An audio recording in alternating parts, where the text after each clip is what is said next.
Electric field due to a point charge. इसमें देखिएगा कि हमने एक इसमें सोर्स चार्ज बनाया है, एक टेस्ट चार्ज बनाया है।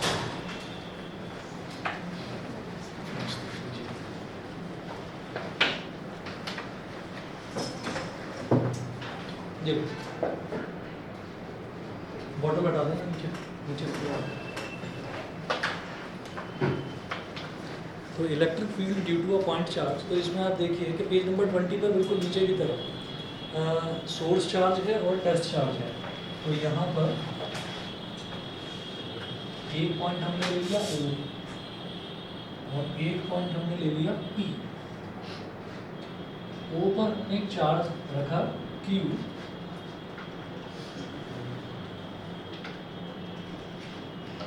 और P पर चार्ज हमने रखा Q0। इसको बोलेंगे सोर्स चार्ज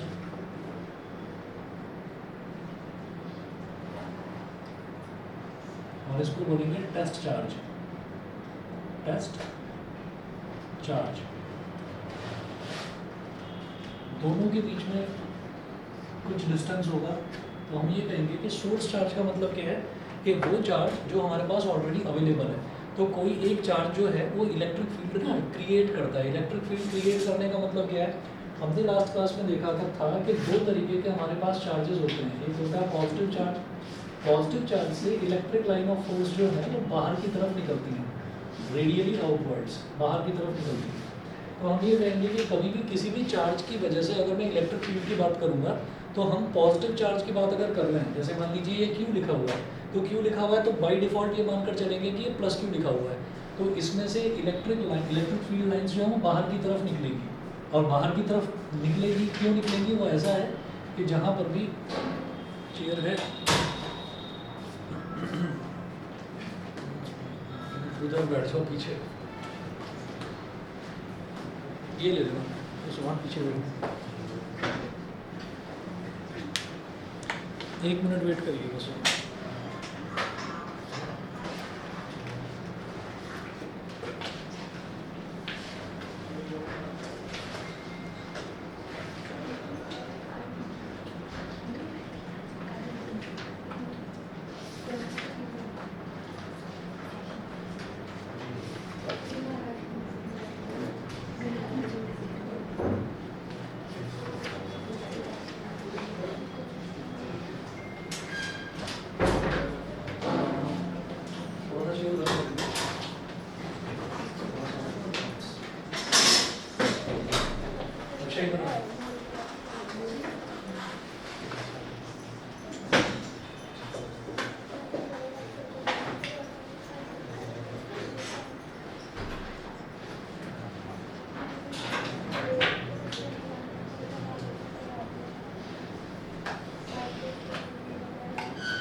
तो हम ये कहेंगे कि जब भी कभी हमें ना इलेक्ट्रिक फील्ड निकालना होगा तो हम ये मानकर चलेंगे कि हमारे पास टेस्टिंग के लिए एक पॉजिटिव चार्ज मौजूद है। तो ये जो टेस्ट चार्ज है, ये टेस्ट चार्ज को हम क्या मानकर चलेंगे, और ये कन्वेंशन है। कन्वेंशन मतलब ये रूल चला आ रहा है न जाने कब से, और इसमें हम ये कहेंगे कि आप हमको तो नहीं टेस्ट चार्ज नेगेटिव लेना है, तो आप नेगेटिव भी ले सकते हो। लेकिन आप NCERT उठाएंगे, SL अरोड़ा उठाएंगे, HC वर्मा उठाएंगे, तो सब जगह टेस्ट चार्ज को एक positive test charge by default मानकर चला जाता है। अच्छा, अब उससे क्या होता है, उससे ये है कि ये जो सोर्स चार्ज है, जब इस सोर्स चार्ज को सिर्फ प्लस Q लिखा, सिर्फ Q लिखा हुआ है, तो मैं मानकर चलूंगा कि भाई पॉजिटिव Q है, ठीक है। अगर नेगेटिव होता तो माइनस Q लिखा होता है यहाँ पर। अच्छा, टेस्ट चार्ज जो है, टेस्ट चार्ज को बाय डिफ़ॉल्ट ये मानकर चला जाता है कि ये पॉजिटिव टेस्ट चार्ज है। तो जो ये पॉजिटिव है सोर्स चार्ज यानी कि वो चीज़ जो मेरे पास अवेलेबल है, ठीक है, तो उसको मैं सोर्स चार्ज बोलूँगा। टेस्ट चार्ज मैंने एक चार्ज लाकर यहाँ पर रख दिया, तो ये टेस्ट चार्ज हमेशा पॉजिटिव ही होगा। ये पॉजिटिव दे रखा है, तो पॉजिटिव क्या करेगा, पॉजिटिव को रिपेल करेगा, ठीक है। तो पॉजिटिव को रिपेल करेगा, तो इस वजह से यहाँ पर आप ये देखेंगे कि एक एरो इस तरह से लगा हुआ है, ऐसे आप देखिएगा नोट्स में एक एरो इस तरीके से लगा हुआ है। तो Q से Q0 की तरफ बढ़ रहा है एरो। इसका मतलब क्या है कि यहाँ से जो एक फोर्स है वो रिपल्सिव फोर्स इस पर लगी है। अच्छा, consider a point charge small q placed at the origin O। Origin को हम O लेते हैं, We wish to determine its electric field at a point P at distance small r from it. For this, imagine a test charge Q naught placed at point P. तो हमने test charge Q naught को मान लिया कि वो point P पर located है, ठीक है। बार बार नहीं बताएंगे, जो टेस्ट चार्ज है उसको बाय डिफ़ॉल्ट मानकर चला जाता है कि वो पॉजिटिव टेस्ट चार्ज ही होगा। तो पॉजिटिव टेस्ट चार्ज होगा, ये पॉजिटिव है तो पॉजिटिव पॉजिटिव को रिपेल करेगा। अगर ये नेगेटिव होता तो नेगेटिव जो है वो पॉजिटिव को क्या करता है, अट्रैक्ट करता है। तो ये एरो ऐसे ना लगकर एरो इस तरफ लगा हुआ होता। तो इसीलिए इलेक्ट्रिक लाइन ऑफ फोर्स जब नेगेटिव चार्ज होता है तो नेगेटिव चार्ज के केस में electric line of force negative की तरफ आती हुई होती है। तो नेगेटिव की तरफ आती हुई क्यों होती है? क्योंकि टेस्ट चार्ज को हमेशा पॉजिटिव माना जाता है। तो नेगेटिव चार्ज अगर यहाँ पर होगा सोर्स चार्ज, तो वो उसको अपनी तरफ अट्रैक्ट करेगा। ठीक, आगे चलते हैं। According to Coulomb's law the force on charge Q naught is, तो अकॉर्डिंग टू कूलम्स लॉ मैं फोर्स निकालना चाहता हूँ ऑन चार्ज क्यू नॉट, तो ये कितनी हो जाएगी, F vector is equal to 1/4 pi epsilon naught Q naught upon दोनों के बीच का जो डिस्टेंस है that is R, Q naught upon R square, ठीक है। और ओ से पी की तरफ जाता हुआ जो यूनिट वेक्टर है उसको अगर मैंने आर कैप मान लिया तो ये आर कैप डायरेक्शन होगी उसकी, ठीक है। अच्छा, where R cap is a unit vector in the direction from Q to Q naught, ये मेंशन है यहाँ पर कि आर कैप कहाँ का यूनिट वेक्टर है। यूनिट वेक्टर है क्यू से क्यू नॉट की तरफ जाता हुआ, ठीक है। So electric field at point P is, अब इलेक्ट्रिक फील्ड क्या होता है, फोर्स पर यूनिट चार्ज, ठीक है। तो इलेक्ट्रिक फील्ड कैसे निकालेंगे, E vector is equal to force per unit charge, ठीक है। तो कौन से चार्ज को रखकर मैं यहाँ पर टेस्टिंग कर रहा हूँ, क्यू नॉट, तो क्यू नॉट से इसको डिवाइड कर देंगे। क्यू नॉट से डिवाइड करने का मतलब 1/क्यू नॉट इंटू एफ वेक्टर, 1/क्यू नॉट इंटू एफ वेक्टर कितना है, 1/4 pi epsilon naught Q naught upon R square R cap. तो इस क्यू नॉट से ये क्यू नॉट कैंसिल आउट हो गया, ये हो गया 1/4 pi epsilon naught Q upon R square और इधर आर कैप, तो ये ई वेक्टर है। तो इलेक्ट्रिक फील्ड में और जो कूलम्स लॉ में हम फोर्स निकालते हैं उसमें दोनों में अंतर क्या दिखाई दे रहा है, इस टेस्ट चार्ज की मेरे को ज़रूरत नहीं पड़ती, मुझे सिर्फ और सिर्फ ये पता होना चाहिए कि मैं किस चार्ज की वजह से कितनी दूरी पर इलेक्ट्रिक फील्ड निकाल रहा हूँ। समझ गए? इलेक्ट्रिक फील्ड का मतलब क्या है, इलेक्ट्रिक फील्ड का मतलब ये है, सोचिए इलेक्ट्रिक फील्ड क्योंकि आपने महसूस नहीं करा है, तो मैं बार बार एग्जांपल मैग्नेटिक फील्ड का देता हूँ कि यहाँ पर बीचों बीच एक बड़ी सी मैग्नेट रखी हुई है, ठीक है। और हम एक खेल खेलते हैं, हमारे पास कॉपर का, सॉरी आयरन का, स्टील का, कोबाल्ट का, इनके 2-3 मटेरियल पड़े हुए हैं हमारे पास, ठीक है। तो हम ना थोड़ा सा नज़दीक लेकर जाते हैं उसके, और हम ये कहते हैं कि अरे अभी तक तो कोई फ़र्क पड़ा नहीं, थोड़ा ज़्यादा नज़दीक ले जाते हैं तब लगता है कि अरे ये तो कुछ खिंचाव हो रहा है, इसकी तरफ अट्रैक्शन आ रहा है। तो हम ये कहेंगे कि जब एक बड़ा सा मैग्नेट यहाँ पर रखा हुआ है, उस मैग्नेट की तरफ अट्रैक्शन हो रहा है, तो इसका मतलब क्या है कि मेरे पास जो आयरन का पीस था या कोबाल्ट का पीस था, मैं उसको कहाँ पर लेकर आ गया, मैं उस मैग्नेट के चारों तरफ एक एरिया बना हुआ था, मैग्नेटिक फील्ड एरिया जो हमको दिखाई नहीं दे रहा है, एरिया एक इमेजिनरी एरिया है। तो हम उस इमेजिनरी एरिया यानी कि मैग्नेटिक फील्ड में उसको लेकर आ गए, तो मैग्नेटिक फील्ड में लाए तो उसने अट्रैक्टिव फील करा, उसने उसकी तरफ अट्रैक्शन फील करा, ठीक है। वही चीज़ अब इलेक्ट्रिक फील्ड में आती है कि अगर मेरे पास कोई एक बड़ा सा इलेक्ट्रिसिटी का सोर्स रखा हुआ है, तो इलेक्ट्रिसिटी के सोर्स के आसपास अगर मैं कोई कंडक्टर ले आता हूँ, कंडक्टर क्या है, iron, copper, aluminium, silver, gold, ये सारे के सारे कंडक्टर हैं, इनके थ्रू करंट फ्लो होता है। तो अगर इनको किसी एक बड़े से इलेक्ट्रिसिटी के सोर्स के आसपास भी लेकर आ जाते हैं तो वो खींच लेता है उसको अपनी तरफ। तो वो खींचता क्यों है, क्योंकि आप उस कंडक्टर को उस ट्रांसफार्मर के या उस इलेक्ट्रिसिटी के सोर्स के इलेक्ट्रिक फील्ड में लेकर आ गए हो। तो इलेक्ट्रिक फील्ड वो फील्ड होता है जहाँ पर प्रेजेंस ऑफ इलेक्ट्रिसिटी को महसूस करा जा सके, ठीक है। तो अब हमने ये कहा कि यहाँ पर कोई भी एक चार्ज रखा हुआ है, इधर एक कोई चार्ज रखा हुआ है, उस चार्ज की वैल्यू मान लीजिए 5 कूलम है, और आपसे कोई ये कहे कि 3 मीटर दूरी पर इलेक्ट्रिक फील्ड कितना होगा, ठीक है। तो आप कहेंगे अच्छा तो 3 मीटर यहाँ से ये हो गया, ये पॉइंट पी हो गया, और ये वाला डिस्टेंस मेरे पास कितना हो गया, 3 मीटर, कि 3 मीटर दूरी पर इलेक्ट्रिक फील्ड कितना होगा। तो भाई मुझे सिर्फ 2 ही चीज़ों की यहाँ पर ज़रूरत होती है, एक चार्ज और एक कितने दूरी पर आप इलेक्ट्रिक फील्ड निकाल रहे हैं। तो वो जो चार्ज है वो तो ये क्यू हो गया, और वो जो डिस्टेंस है वो ये आर हो गया 3 मीटर, बाकी दूसरे चार्ज की यहाँ ज़रूरत नहीं होती। कूलम्स लॉ में क्या होता था, कूलम्स लॉ में मुझे दो चार्जेस की जरूरत पड़ती थी। देखिए Q naught upon R square, Q और क्यू नॉट के बीच का डिस्टेंस, हमें दो चार्जेस की जरूरत होती थी। यहाँ पर सिर्फ एक चार्ज और उस चार्ज से कितनी दूरी पर आप इलेक्ट्रिक फील्ड निकालते हैं। ठीक है, दूरी जितनी बढ़ती चली जाएगी इलेक्ट्रिक फील्ड उतना ही फीबल, मतलब हल्का हल्का हल्का होता चला जाएगा। समझ रहे हैं ना, क्योंकि इलेक्ट्रिक फील्ड और डिस्टेंस ये दोनों के दोनों एक दूसरे के इन्वर्सली प्रोपोर्शनल है। ठीक, तो ये आपका इलेक्ट्रिक फील्ड हुआ। इलेक्ट्रिक फील्ड की यूनिट क्या होती है, आप यहाँ पर देखेंगे, ये ऊपर क्या है फोर्स, फोर्स यानी कि न्यूटन, और नीचे क्या है चार्ज, चार्ज की यूनिट होती है कूलम। तो न्यूटन अपॉन कूलम यानी कि न्यूटन पर कूलम, ये इसकी यूनिट होगी। ठीक है, सिर्फ इतना सा ये देखना था कि electric field due to a point charge क्या होता है। उसके बाद आगे बढ़ते हैं। Electric field due to a system of point charges, तो जैसे कूलम्स लॉ यूज़ करा था, कूलम्स लॉ हमने डिराइव करा था सिस्टम ऑफ चार्जेस की वजह से, वैसे ही हम इलेक्ट्रिक फील्ड निकालेंगे। तो इलेक्ट्रिक फील्ड देखते हैं, electric field due to a system of point charges.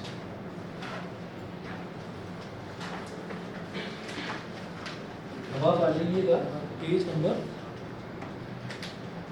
21 पर, बिल्कुल नीचे की तरफ, लास्ट के 4 लाइन में।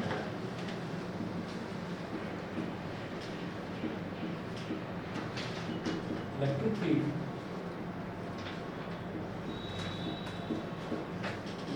System of point charges. अच्छा, मैथ्स में हम एक चैप्टर खत्म कर चुके हैं मैट्रिसेस वाला, दूसरा शुरू करा है डिटर्मिनेंट्स। डिटर्मिनेंट्स भी छोटा ही चैप्टर है, तो मैट्रिसेस और डिटर्मिनेंट्स रिलेटेड है और आसान चैप्टर है, उनका तो साथ में टेस्ट लेंगे। और क्योंकि ये वाला चैप्टर बड़ा है, इसमें न्यूमेरिकल्स भी हैं, डेरिवेशंस भी, जो फिजिक्स का है, ये इलेक्ट्रिक चार्जेस एंड फील्ड्स, तो आप अपने नोट्स में देखेंगे तो टोटल 57 पेजेस हैं। और शुरुआत जो है, शुरुआत में कुछ जो न्यूमेरिकल्स हैं उनके मैंने सॉल्यूशन दे रखे थे, फिर सिर्फ न्यूमेरिकल्स लिख रखे हैं इंपॉर्टेंट वाले। अभी आगे भी करेंगे न्यूमेरिकल्स, आज भी करेंगे, तो इस वजह से थोड़े से नोट्स कम दिखाई दे रहे हैं। 57 पेजेस है, मतलब ठीक ठाक बड़ा चैप्टर है। तो इसको ना 2 पार्ट्स में डिवाइड करके टेस्ट लेंगे। ठीक है, पूरा चैप्टर अगर आपके लिए थोड़ा सा मुश्किल रहेगा, इनिशियली इतना लर्न करना थोड़ा सा मुश्किल रहेगा, तो मैं इलेक्ट्रिक फील्ड जो है इसमें डाइपोल तक कराने के बाद में फिर आपका टेस्ट लूँगा, फिर बाकी के जो टॉपिक्स हैं वो हो जाने के बाद फिर पूरे चैप्टर को लेंगे। ठीक है, तो वो विदिन अ वीक हो जाएगा ये कंप्लीट, तो आप तैयार रहना कि उसका टेस्ट लेंगे। देखिएगा, consider a system of n point charges q1 q2 q3 till qn having position vectors r1 r2 r3 till rn with respect to origin O. We wish to determine the electric field at point P whose position vector is r vector. तो हमने कहा कि हमारे पास n point charges हैं, n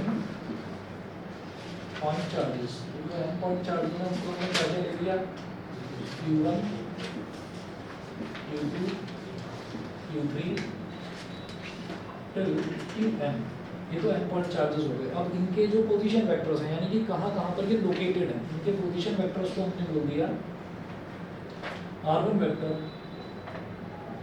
r2 vector, r3 vector, और इसी तरह से लास्ट में rn वेक्टर। ठीक है, पोजीशन वेक्टर होता क्या है, कोई चार्ज कहाँ पर लोकेटेड है, उस चार्ज को वहाँ से ओरिजिन तक का डिस्टेंस, बस उस डिस्टेंस के साथ साथ डायरेक्शन आ जाती है, उसी को पोजीशन वेक्टर बोलते हैं। ठीक है, अच्छा, according to Coulomb's law the force on test charge Q0 due to charge Q1 is. अब मुझे क्या करना है, इलेक्ट्रिक फील्ड निकालते टाइम मुझे करना क्या होता है, इलेक्ट्रिक फील्ड निकालते टाइम अब हमको इलेक्ट्रिक फील्ड निकालना है किनकी वजह से, Q1 की वजह से, Q2 की वजह से, Q3 की वजह से, Qn की वजह से। तो n पॉइंट चार्जेस हैं, n पॉइंट चार्जेस की वजह से इलेक्ट्रिक फील्ड कैसे निकलेगा, सिंगल पॉइंट चार्ज की वजह से कैसे निकला था, एक सिंगल पॉइंट चार्ज लिया था Q, तो उससे थोड़ी सी दूरी पर मैंने एक चार्ज मान लिया था Q0, और फिर हमने क्या करा था कि इस पर कूलम्स लॉ लगाकर और फाइनली F/Q0 कर दिया था। ठीक है, अब मैं क्या करूँगा कि मेरे पास n पॉइंट चार्जेस हैं, तो मैं एक सिंगल टेस्ट चार्ज ले लूँगा Q0, और फिर देखूँगा कि वो Q1 से कितनी दूरी पर है, Q2 से कितनी दूरी पर है, Q3 से कितनी दूरी पर है, सबके इलेक्ट्रिक फील्ड निकाल के सबको ऐड कर देंगे। ठीक है, तो इस तरीके से आपका, जैसे आपने कूलम्स लॉ में करा था, वैसा ही यहाँ पर फंडा आपको लगाना है। तो इसलिए यहाँ पर देखिए, according to Coulomb's law the force on test charge Q0 due to charge Q1 is, according to Coulomb's law force on test charge Q0, सिर्फ Q0 लिखा हूँ, ड्यू टू Q1 इज इसको अपना वेक्टर अगर बोल दिया तो 1/4 pi epsilon not Q1 Q0, ठीक है, और R1 का स्क्वायर, ठीक है, और 1P बोलेंगे, और 1P के यहाँ बताता हूँ, और 1P का स्क्वायर, और यहाँ पर लिख दीजिए R1P कैप, ठीक है। अब एक डायग्राम बनाइएगा where R1P is a unit vector from Q1 to P. So electric field at point P due to a charge Q1 is, अब इलेक्ट्रिक फील्ड अगर निकालेंगे तो इलेक्ट्रिक फील्ड कैसे निकलेगा, E1 vector is equal to 1/4 pi epsilon naught. जब electric field निकालते हैं तो इलेक्ट्रिक फील्ड निकालते टाइम की जो टेस्ट चार्ज Q0 है इसकी ज़रूरत नहीं होती मेरे को, ठीक है। आप देखिए यहाँ पर तो कूलॉम्स लॉ से फोर्स निकाला था तो Q0 था, फिर जब इलेक्ट्रिक फील्ड निकाला तो वही डिवाइडेड बाई Q0 हो गया, तो इसका मतलब ये Q0 गायब हो जाएगा, बस सिर्फ Q/R²। तो इसी तरह से फर्स्ट चार्ज यानी कि Q1 की वजह से इलेक्ट्रिक फील्ड कितना हो जाएगा, Q1/R1P का स्क्वायर इंटू R1P कैप, ये हुआ। अब देख लीजिएगा, अब यहाँ पर हम ना सिर्फ दो चार्जेस की वजह से देखेंगे, ग्राफ नहीं तो बहुत बड़ा बन जाएगा, तो दो चार्जेस की वजह से एग्जाम में भी आया तो दो चार्जेस की वजह से बनाकर दिखा देना है आपको, ठीक है। देखिएगा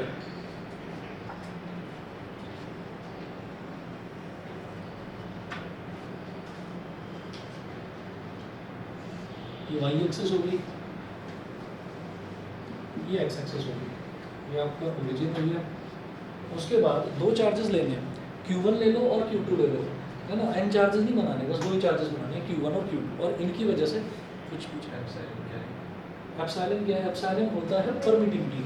परमिटिविटी का मतलब ये होता है कि कोई भी मीडियम, जैसे हम एयर में हैं तो कोई भी मीडियम कितना परमिट कर रहा है किसी भी चार्ज के मूवमेंट को, ठीक है, परमिटिविटी बोलते हैं, और ये कांस्टेंट है, ठीक है। हमें इसकी अलग से वैल्यू देखने की ज़रूरत नहीं है, इस पूरे की वैल्यू 9 × 10⁻⁹ होती है, ये कांस्टेंट होता है।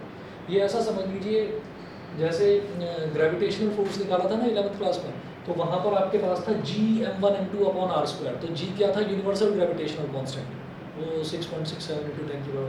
तो ये वाला जो है ये आपके पास आ जाएगा पूरा का पूरा, इसको डाइलेक्ट्रिक कांस्टेंट बोलेंगे, ये हो जाएगा 9 × 10⁻⁹, ठीक है।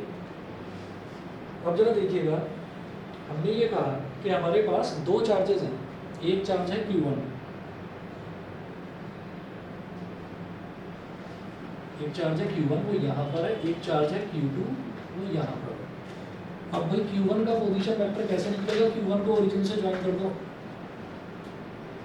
किसी का भी पोजीशन वेक्टर कैसे निकलता है, उसको ओरिजिन से ज्वाइन कर देते हैं बस, तो उसका पोजीशन वेक्टर हो जाता है। तो इसका पोजीशन वेक्टर क्या हो गया, ये R1 वेक्टर, Q1 का position vector R1 vector, Q2 का पोजीशन वेक्टर R2 वेक्टर। उसके बाद अब हम ये कहेंगे कि भाई ये Q1 यहाँ पर लोकेटेड है, Q2 यहाँ पर लोकेटेड है। अब मैं इलेक्ट्रिक फील्ड निकालना चाहता हूँ किसी एक पॉइंट पर, उस पॉइंट को मैंने मान लिया P, मैंने बोला भाई यहाँ पर एक पॉइंट है P, इधर एक पॉइंट है P, अब Q1 से P को ज्वाइन कर दिया, ओरिजिन से जब ज्वाइन करते हैं this is called position vector, और जब किसी एक पॉइंट से दूसरे पॉइंट को ज्वाइन करते हैं that is called distance vector, ठीक है। तो ये 1 से और पॉइंट P को ज्वाइन कर रहे हैं, तो इसको मैंने बोल दिया R1P वेक्टर, R1P वेक्टर। ऐसे ही 2 से जब P को ज्वाइन करेंगे तो ये क्या हो जाएगा, R2P वेक्टर, ये हो गया। फिर हम ये कहेंगे कि भाई यहाँ पर पॉइंट P पर हमने रखा क्या है, पॉइंट P पर हमने रखा टेस्ट चार्ज, टेस्ट चार्ज रखा है Q0। जहाँ पर भी जिस भी पॉइंट पर हम इलेक्ट्रिक फील्ड निकालते हैं वहाँ हम एक पॉजिटिव टेस्ट चार्ज रख देते हैं, तो हमने पॉजिटिव टेस्ट चार्ज Q0 रख दिया। Q1 Q2 के बारे में कुछ बोला नहीं गया, नहीं बोला गया, तो इसका मतलब पॉजिटिव ही है ये।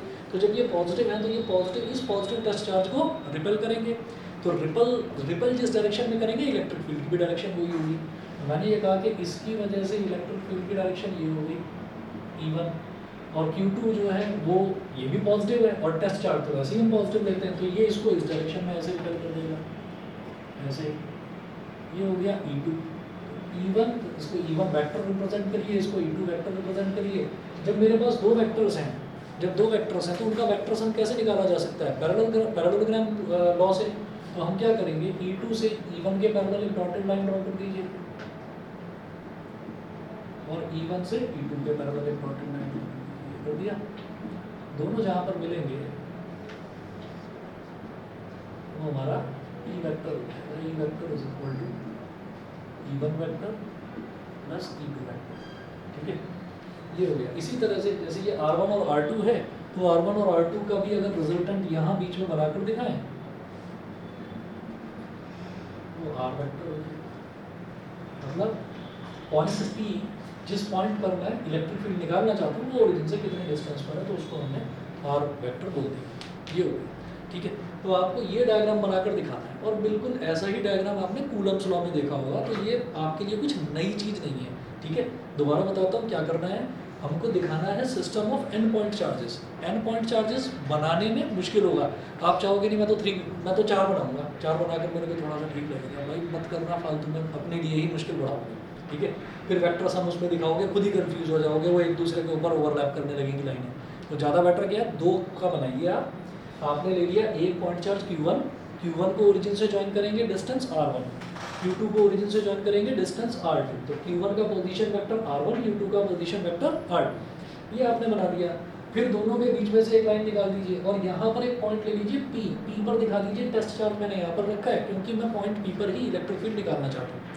तो जब इलेक्ट्रिक फील्ड निकालेंगे तो फिर Q1 की वजह से यहाँ पर इलेक्ट्रिक फील्ड ऐसे होगा रिपल्सिव, क्योंकि ये भी पॉजिटिव टेस्ट चार्ज तो ऐसे ही पॉजिटिव। Q2 की वजह से इलेक्ट्रिक फील्ड रिपल्सिव। ठीक, 1 और P के बीच का जो डिस्टेंस वेक्टर है वो ले लिया R1P वेक्टर, 2 और P के बीच का जो डिस्टेंस वेक्टर है वो ले लिया R2P वेक्टर। ठीक है, इधर E2 हो गया, इधर E1 हो गया, दोनों का रिजल्टेंट E1 प्लस E2 हो गया। क्लियर है? ठीक, ये डायग्राम हुआ। उसके बाद आपको क्या करना है, जो अलग अलग इलेक्ट्रिक फील्ड्स हैं वो अलग अलग इलेक्ट्रिक फील्ड्स निकाल कर रख दीजिए। जैसे E1 वेक्टर हमने निकाला 1/4πε0 Q1 अपॉन R1P स्क्वायर इन R1P square into R1P cap. ठीक है, ऐसे ही हम यहाँ पर बोलेंगे similarly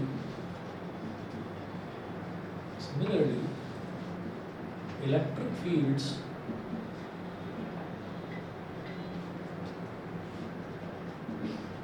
at point P due to Q2, Q3 dot till Qn will be। तो जो इलेक्ट्रिक फील्ड्स होंगे इनकी वजह से वो क्या है, अरे ये आपको पता चल गया तो ये तो आप ऐसे ही कर लोगे, इसमें कुछ ऐसा है ही नहीं मुश्किल। देखिए जब ये E1 वेक्टर है तो E1 वेक्टर हमारे पास 1/4πε0 था, तो E2 वेक्टर कितना हो जाएगा, E2 vector is equal to 1/4πε0। ये तो सेम रहेगी वैल्यू। ठीक, और E2 किसकी वजह से है, चार्ज Q2 की वजह से, तो Q1 अपॉन R1P स्क्वायर था, Q2 upon R2P square, Q2 upon R2P square into R2P cap. फिर अगर कोई थर्ड चार्ज भी है जो मैं यहाँ पर नहीं दिखा रहा हूँ, जो आपको भी नहीं दिखाना है, तो आप क्या करेंगे, E3 vector 1/4πε0 Q3 upon R3P square into R3P cap dot dot dot. Similarly आपका nth चार्ज की वजह से इलेक्ट्रिक फील्ड कितना हो जाएगा, 1/4πε0 Q1 upon RNP square into RNP cap. भाई सारे के सारे इलेक्ट्रिक फील्ड निकल गए, इंडिविजुअल चार्जेस की वजह से इलेक्ट्रिक फील्ड निकल गए। फिर एक सुपरपोजिशन प्रिंसिपल होता है। सुपरपोजिशन प्रिंसिपल ये कहता है सबका अलग अलग इलेक्ट्रिक फील्ड निकाला, फाइनल इलेक्ट्रिक फील्ड क्या होगा, सबका सम, सबको सम कर दीजिए। तो अब देखिएगा, according to principle of superposition E vector is equal to E1 plus E2 dot dot dot till En। Page number 22 पर हूँ मैं, बिल्कुल नीचे की तरफ। ठीक है, तो according to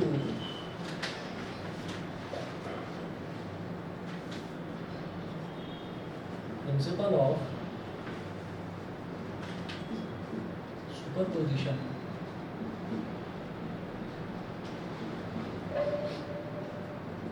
E vector is equal to E1 vector plus E2 vector plus E3 vector plus dot dot dot till En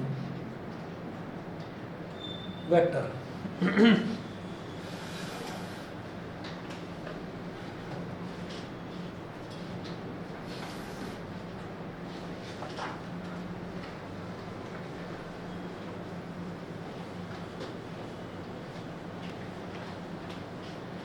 तो इन सारी वैल्यूज़ को मुझे ऐड करना है, E1 vector, E2 vector, E3 vector, En vector, ठीक है।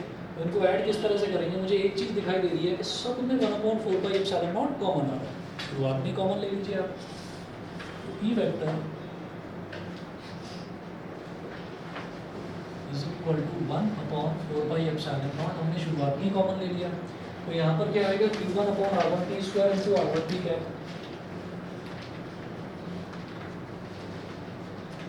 Q1/R1P² into R1P cap plus Q2/R2P² into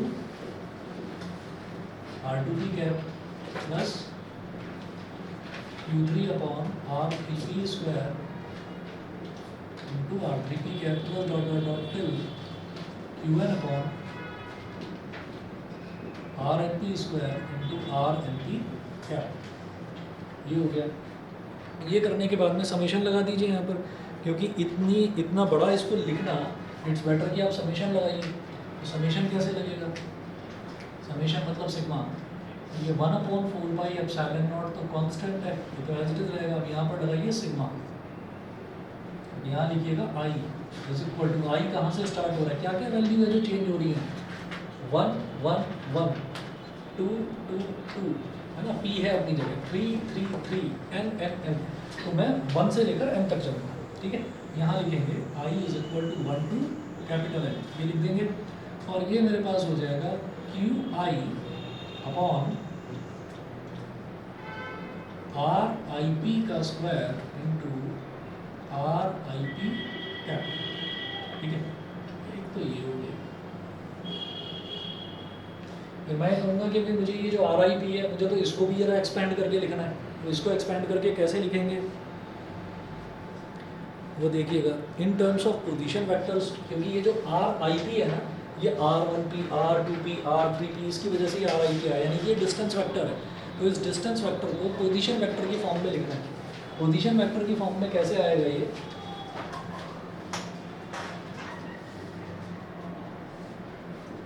in terms of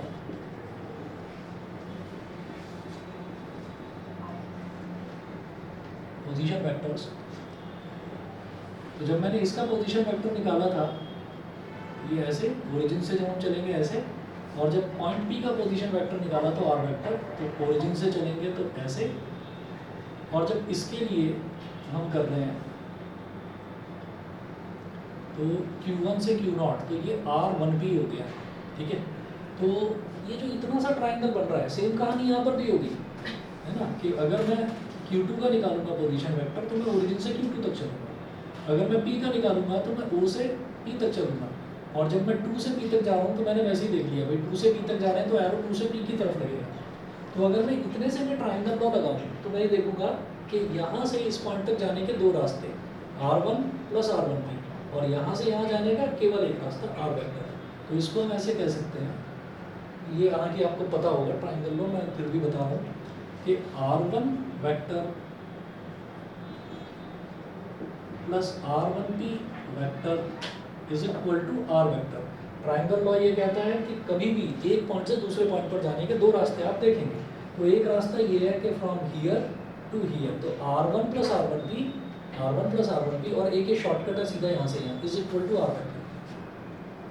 ये हो गया भाई, मैं तो R1P की वैल्यू जानना चाहता हूँ, तो R1P वेक्टर ये क्या हो जाएगा, R vector minus R1 vector. तो R1P था एक डिस्टेंस वेक्टर, और ये इन दोनों पोजीशन वेक्टर्स की टर्म्स में आ गया, तो R1P की जगह मैं लिख दूंगा R माइनस R1। सिमिलरली जब R2P की बात करेंगे तो R2P की जगह लिख देंगे R माइनस R2, R3 की जगह R माइनस R3, ऐसे करेंगे। वही काम यहाँ पर करा गया है कि in terms of position vectors we can write E vector is equal to 1/4π/0 sigma I is equal to 1 to L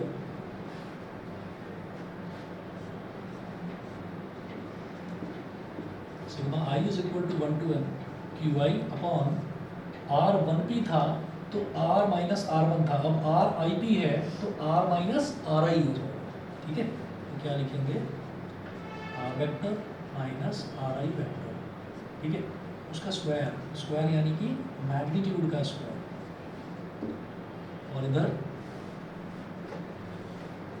इधर आप लिखेंगे R vector minus RI vector bracket में upon R vector minus RI vector का magnitude. ये मैंने क्यों लिखा, क्योंकि ये क्या है, ये है यूनिट वेक्टर। यूनिट वेक्टर कैसे लिखा जाता है, vector divided by its magnitude, उसको यूनिट वेक्टर बोलते हैं।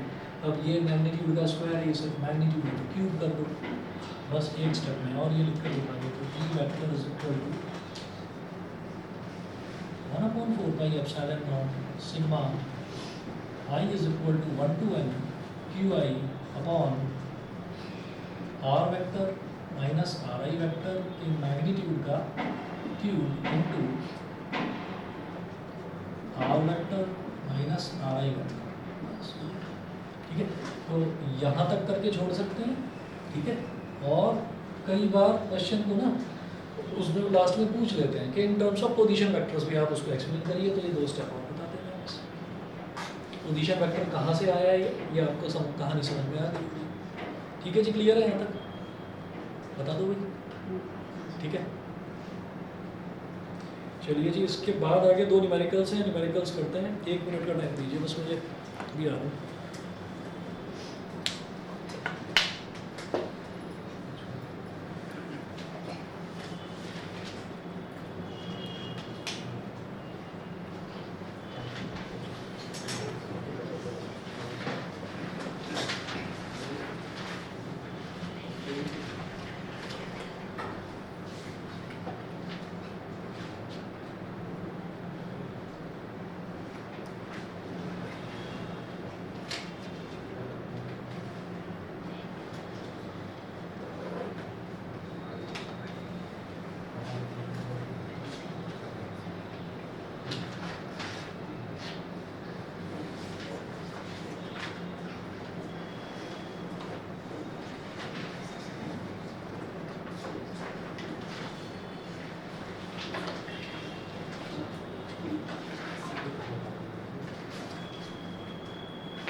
हाँ जी, question number 1, 2 point charges plus 4 microcoulomb and plus 1 microcoulomb, ठीक है। अब देखिए यहाँ पर इस क्वेश्चन में साफ साफ लिखा हुआ है प्लस 4 माइक्रोकूलम, यानी कि दे रखा है कि पॉजिटिव चार्ज है। नहीं भी दे रखा होता, अगर प्लस ना लिखा होता तो मैं उसको पॉजिटिव मानकर चलता। नेगेटिव के केस में स्पेशली नेगेटिव लिखा हुआ होना ज़रूरी है। तो plus 4 microcoulomb and plus 1 microcoulomb are separated by a distance of 2 metre in air. तो दोनों को 2 मीटर की दूरी पर रखा जाता है एयर में। Find the point on the line joining the charges at which the net electric field of the system is 0. at which the net electric field of the system is 0.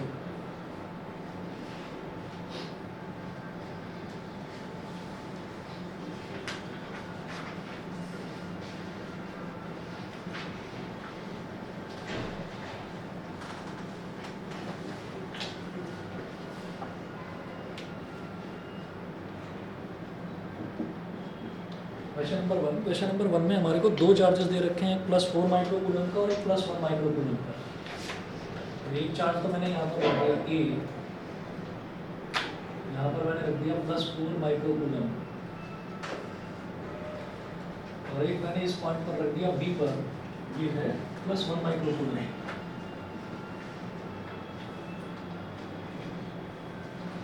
यहाँ लिखेंगे, इसमें ये बोल रहे हैं कि दोनों के बीच में जो डिस्टेंस है that is 2 metre, find the point on the line joining the charges. दोनों चार्जेस को ज्वाइन करने वाली लाइन पर कोई एक ऐसा पॉइंट बताइए जहाँ पर net electric field of the system is 0, system का नेट इलेक्ट्रिक फील्ड 0 हो जाएगा। तो आप ये कहें let capital C B a point on the line joining A B where net electric field का मतलब total electric field, net electric field is 0,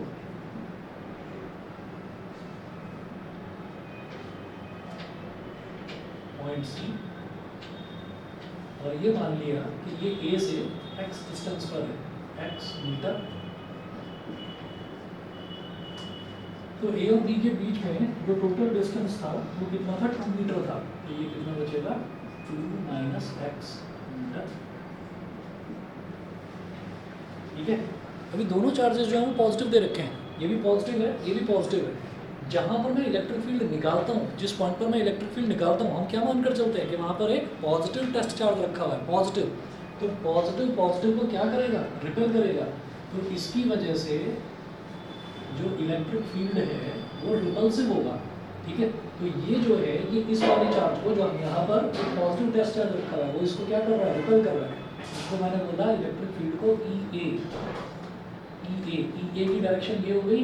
similarly ये भी पॉजिटिव है और उधर भी पॉजिटिव टेस्ट चार्ज रखा हुआ है, तो पॉजिटिव को क्या करेगा, रिपेल करेगा। तो ये हो गया ई बी। ठीक है, तो हम ये कहेंगे for net electric field at C to be 0, EA must be equal to EB। तो EA EB के इक्वल होना चाहिए, तो सीधी सी बात है, EA EB के इक्वल होना चाहिए। अब जब EA है वो EB के इक्वल कैसे होगा, दोनों में आप वैल्यू डालेंगे, ये दोनों इलेक्ट्रिक फील्ड एक दूसरे के इक्वल हो जाएंगे। जितना इलेक्ट्रिक फील्ड इधर लग रहा है उतना इधर लग रहा है, तो नेट 0। ठीक, तो यहाँ पर क्या कहेंगे कि EA 1/4 pi epsilon not EA, यानी कि इसकी वजह से 4 अपॉन कितना डिस्टेंस है, x, 4/x² is equal to EB 1/4 pi epsilon naught. Charge कितना है, 1। अच्छा, एक काम और मेरे को करना चाहिए था, कर लीजिए आप भी, यहाँ पर लिख लीजिए। माइक्रो का मतलब क्या होता है, ठीक है, 10⁻⁻6। यहाँ पर 1 है, तो 1 × 10⁻⁻6। नहीं भी करोगे तो चलेगा, क्योंकि दोनों तरफ 10⁻⁻6 से कैंसिल आउट हो जाएगा। ये डिस्टेंस कितना है यहाँ से सी पॉइंट तक का, 2 - x का होल स्क्वायर। 10⁻⁻6 से 10⁻⁻6 गया, 1/4 पाई एप्सिलॉन नॉट से 1/4 पाई एप्सिलॉन नॉट गया। तो क्या बचा हमारे पास, 4/x² is equal to 1/2 - x का होल स्क्वायर, 1/2 - x का होल स्क्वायर।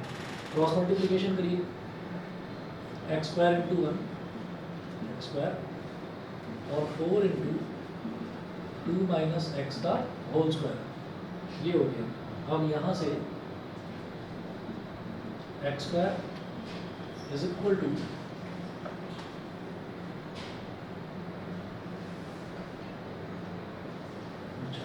इसको सॉल्व करें, क्वाड्रेटिक की तरह जैसे सॉल्व करते हैं या कोई और तरीका?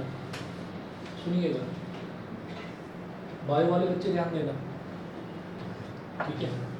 देखिए जब भी कभी मेरे पास ना ऐसा टर्म होता है x square is equal to 4 या x square is equal to मान लीजिए 9 या x square is equal to 16, तो इसका मतलब क्या है कि ये आपको इधर भी एक परफेक्ट स्क्वायर दे रखा है क्योंकि एक्स का स्क्वायर है, और इधर तो परफेक्ट स्क्वायर है ही नहीं, ये तो हमें पता ही है। तो अब क्या करेंगे, हम दोनों तरफ स्क्वायर रूट लेते हैं। जब दोनों तरफ स्क्वायर रूट लेते हैं तो एक्स स्क्वायर का स्क्वायर रूट क्या आता है प्लस माइनस एक्स, और 9 का स्क्वायर रूट क्या आएगा प्लस माइनस 3, ये आ गया, ठीक है। अब इसका मतलब क्या है कि मैं एक एक करके वैल्यू रखूँगा। मैं ये कहूँगा भाई plus x is equal to plus 3 हो सकता है, या फिर minus x is equal to minus 3 हो सकता है, या फिर plus x is equal to minus का 3 हो सकता है, या फिर माइनस का x is equal to plus का 3 हो सकता है। इन चार के ये जो चार हैं, इन चार के अलावा तो कोई पॉसिबिलिटी नहीं है, इन चार के अलावा तो कोई पॉसिबिलिटी नहीं है।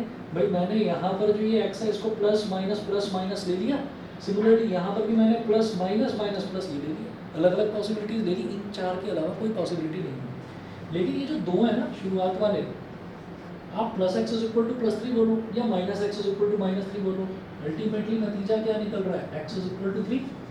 भाई इधर भी माइनस से माइनस कट जाएगा तो एक्स इज इक्वल टू 3 हो जाएगा, ठीक है।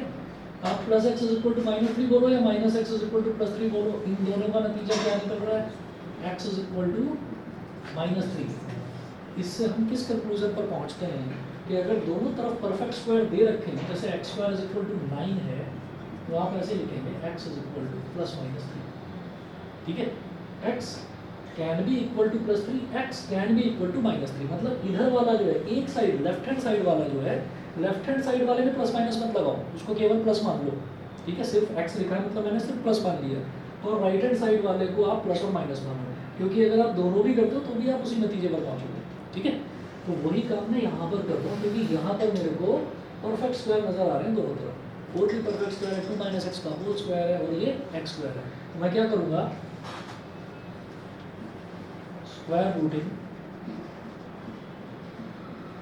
स्क्वायर रूटिंग करेंगे तो एक्स स्क्वायर का जब स्क्वायर रूट लेंगे तो वही सिर्फ एक्स लिखूंगा, लेकिन जब इधर वाले का स्क्वायर रूट लेंगे तो प्लस माइनस 2 और ये 2 माइनस एक्स, बस इसका होल स्क्वायर होगा बस, ठीक है। आप कहोगे नहीं तो जाती हो गई इसके साथ में, मैं तो इसको प्लस लूँगा, ठीक है, इसे ले लो, इसे प्लस माइनस कर लो, तब भी वही बात आएगी, रिजल्ट आपका सेम आना है, ठीक। अब मैं आगे चलता हूँ।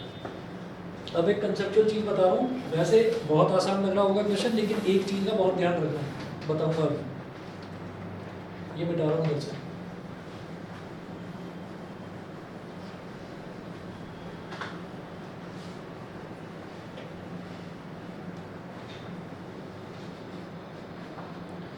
इधर लिखिएगा केस फर्स्ट, केस फर्स्ट क्या है कि x is equal to plus का x is equal to plus का 2 इंटू 2 माइनस एक्स, यहाँ से x की वैल्यू निकालो, x is equal to 2 2 4, 2 into minus x is minus 2x, minus 2x को इधर ले आओ, x plus 2x is equal to 4, 3x is equal to 4, x is equal to 4/3 metre. ऊपर side में करिए केस सेकंड, केस सेकंड। अब क्या करेंगे, x is equal to minus 2 into 2 minus x, minus 2 into 2 minus 4, minus 2 into minus x is plus का 2x, इसको इधर ले आओ, x minus 2x is equal to minus 4, x minus 2x is minus x is equal to minus 4, minus minus करके x is equal to 4 metre, ठीक है।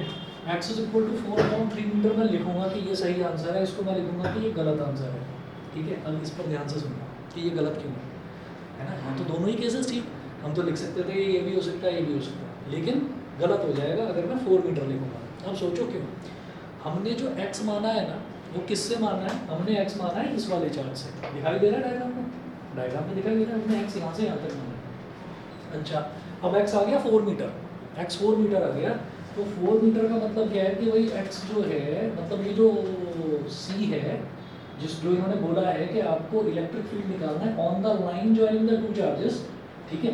तो वो बाहर की तरफ लाई कर रहा है, कोई बात नहीं, ऑन द लाइन ज्वाइनिंग हो या on the extended line joining हो, उससे कोई फर्क नहीं पड़ता। फर्क किस चीज़ से पड़ेगा वो सुनिए। मैंने कहा कि 4 मीटर वाले केस में, इधर बना कर दिखा, 4 मीटर वाले केस में हमारे पास ये ए है और ये हो गया प्लस का 4 माइक्रो कूलम, ठीक है। और भाई ये है बी हो गया प्लस का 1 माइक्रो कूलम। और अब जो पॉइंट सी है वो पॉइंट सी यहाँ पर लाई करता है, ठीक है। तो ऑन द लाइन आप ये कहेंगे हाँ भाई ऑन द लाइन ज्वाइन, इन दोनों चार्जेस को ज्वाइन करने वाली लाइन यहाँ तक भी जाती है और यहाँ तक भी जाती है, तो वो इधर लाई कर रहा है तो कोई गलत नहीं है, ठीक। तो अब मैं ये कहूँगा कि यहाँ से और यहाँ तक का सी तक का डिस्टेंस हमारा कितना आ गया, 4 मीटर आ गया, ठीक है। तो x is equal to 4 metre. अगर x is equal to 4 metre हम ये वाला पॉइंट लेते हैं तो प्रॉब्लम क्या होगी कि ये पॉजिटिव चार्ज है और टेस्ट चार्ज को तो मैं हमेशा पॉजिटिव लेता हूँ, तो भाई ये भी इसको रिपेल करेगा, और ये जो है ये भी पॉजिटिव है तो ये भी इसको रिपेल करेगा। तो आपका ई ए और ई बी दोनों एक ही डायरेक्शन में होगा, और जब दोनों एक ही डायरेक्शन में हो जाएंगे तो भाई वो ऐड अप होकर ना एक नया इलेक्ट्रिक फील्ड बना देंगे। नेट इलेक्ट्रिक फील्ड फिर जीरो नहीं हो सकता। नेट इलेक्ट्रिक फील्ड जीरो कब होगा, जब इधर भी उतनी ही वैल्यू का इलेक्ट्रिक फील्ड लग रहा है और इधर भी इतनी वैल्यू का इलेक्ट्रिक फील्ड लग रहा है, तो दोनों के डायरेक्शन जब अपोजिट हैं तब जब ऐड करेंगे तो वो सब्ट्रैक्ट हो जाएंगे और वो दोनों को जीरो बनाएंगे। तो 4/3 कितना है, 4/3 वैल्यू कितनी आती है, 1.33 यानी कि ये वैल्यू बिल्कुल सही है। तो आप ये लिखेंगे यहाँ पर कि we will drop the value x is equal to 4 meter, we will, ये सभी को समझ में आ गई ना ये वाली चीज, ठीक है। हाँ फिर बताता हूँ। हमने ये कहा कि x को हमने कहाँ से लिया कि a से कितनी दूरी पर है वो पॉइंट जिस पर मैं इलेक्ट्रिक फील्ड निकालना चाहता हूँ, तो वो आ गया 4 मीटर। अब a और b के बीच की तो दोनों का दूरी ही 2 मीटर है, ठीक है। तो 4 मीटर ऑब्वियसली बाहर लाई करेगा, ठीक है। अब जब ये बाहर लाई कर गया, इस तरफ लाई कर गया, मैंने x को लिया भी कहा है on to the right of a, on to the right of a, ठीक है। तो on to the right of a यानी कि हमारा जो पॉइंट है जहाँ पर मैं इलेक्ट्रिक फील्ड निकालना चाह रहा हूँ वो ये है, तो ये भी पॉजिटिव है और ये तो पॉजिटिव होता ही है जहाँ पर मैं इलेक्ट्रिक फील्ड निकालता हूँ, पॉजिटिव टेस्ट चार्ज। ये पॉजिटिव इस पॉजिटिव को रिपेल करेगा तो इधर को रिपेल करेगा, तो इलेक्ट्रिक फील्ड ए की वजह से इतना हो गया ये पॉजिटिव है, ये भी इस पॉजिटिव को रिपेल करेगा तो भाई ई भी इधर, तो ये दोनों एडअप हो जाएंगे क्योंकि दोनों का सेम डायरेक्शन हो गया इलेक्ट्रिक फील्ड का, और जब दोनों का सेम डायरेक्शन हो गया तो दोनों एडअप होकर जीरो नहीं बना सकते। जीरो कब बनाएंगे, और फॉर एग्जाम्पल मैं यहाँ पर खड़ा हुआ हूँ, तुम मुझे पीछे से पुश कर रहे हो, तुम मुझे आगे से पुश कर रहे हो, तुमने भी 5 न्यूटन का फोर्स लगाया, तुमने भी, तो तुम्हारा फोर्स तो ऐसे है ना, और इसका फोर्स ऐसे है, तो 5 न्यूटन दोनों एक दूसरे को कैंसिल कर देंगे, मेरे ऊपर नेट फोर्स 0, मैं चुपचाप खड़ा हूँ। और पर दोनों ही अगर एक ही डायरेक्शन में फोर्स लगाने लगे तो फिर ये तो भागना ही पड़ेगा ना फिर आगे की तरफ, समझ गए, ठीक है। तो ये है कहानी कि दोनों ही अगर एक ही डायरेक्शन में इलेक्ट्रिक फील्ड लगाएंगे तो भाई फिर तो नेट फोर्स आपका, नेट इलेक्ट्रिक फील्ड 0 नहीं हो सकता। We will drop the value x is equal to 4 meter because in this case directions of electric fields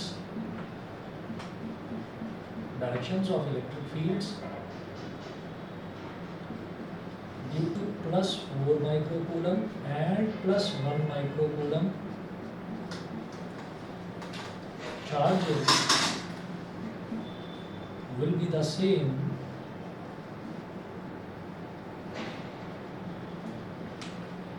which cannot add up to give a zero electric field. Zero electric field। तो आप answer देखिए, answer लिखा हुआ है at 4/3 metre to the right of plus 4 microcoulomb charge, ठीक है। तो 4/3 metre सही आंसर है, ये आंसर, इसको मैं ड्रॉप कर दूँगा, ठीक है। अगली क्लास में करवाता हूँ अगला वाला जो न्यूमेरिकल है, और अगली क्लास ना मैं कल रात को आधे घंटे की एक एक्स्ट्रा क्लास ले सकता हूँ, ठीक है। मैं आपको व्हाट्सएप पर मैसेज कर दूँगा, मैंने बताया था ना कि आपका 26 तारीख के बाद मैं क्लासेस शुरू करूँगा एक्स्ट्रा वाली, ठीक है। तो आधे घंटे की क्लास होगी। अगर कोई बच्चा कंफर्टेबल है ऑफलाइन आना चाहता तो ऑफलाइन आ जाना, न्यूमेरिकली होगा, ऑनलाइन भी आप कर सकते हैं, कोई दिक्कत नहीं, ठीक है। ये जो एक्स्ट्रा क्लास लूँगा ये थोड़ा सा बस सिलेबस को थोड़ा स्पीड अप करने के लिए, क्योंकि इसमें हमें न्यूमेरिकल्स पर थोड़ा ज़्यादा ध्यान देना पड़ता है फिजिक्स में। ठीक है, चलिए जी, ओके।